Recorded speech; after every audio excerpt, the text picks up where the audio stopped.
செய்தி. மக்களவையில் தாக்கல் செய்யப்பட்டுள்ள வக்ஃப் வாரிய சட்ட திருத்த மசோதாவிற்கு அதிமுக பொதுச் செயலாளர் EPS எதிர்ப்பு தெரிவித்திருக்கிறார்.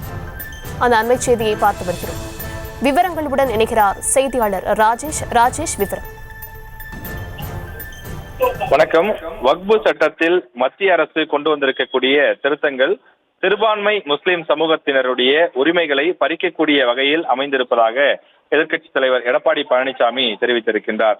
அரசியலமைப்பு சட்டம் வழங்கி இருக்கக்கூடிய மத சுதந்திரத்தை மறுக்கக்கூடிய வகையில் இருப்பதாகவும் அவர் குறிப்பிட்டிருக்கிறார்.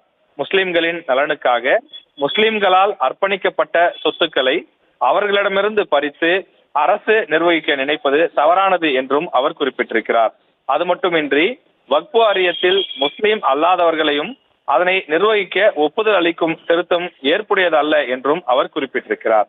மேலும் வக்ஃப் சொத்துக்களை தொடர்பான தரவுகளை சேகரிக்கும் மாநில அரசினுடைய அந்த பணிகளை பறித்து மத்திய அரசின் கட்டுப்பாட்டின் கீழ் கொண்டு செல்வது கூட்டாட்சி தத்துவத்திற்கு எதிரானது என்றும் எதிர்க்கட்சித் தலைவர் எடப்பாடி பழனிசாமி விமர்சனத்தை முன்வைத்திருக்கின்றார்.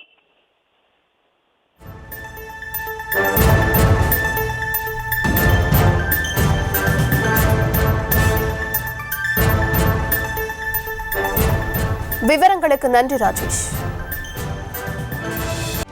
செய்திகளை உடனுக்குடனும் துல்லியமாகவும் தெரிந்து கொள்ள சப்ஸ்கிரைப் பண்ணுங்க.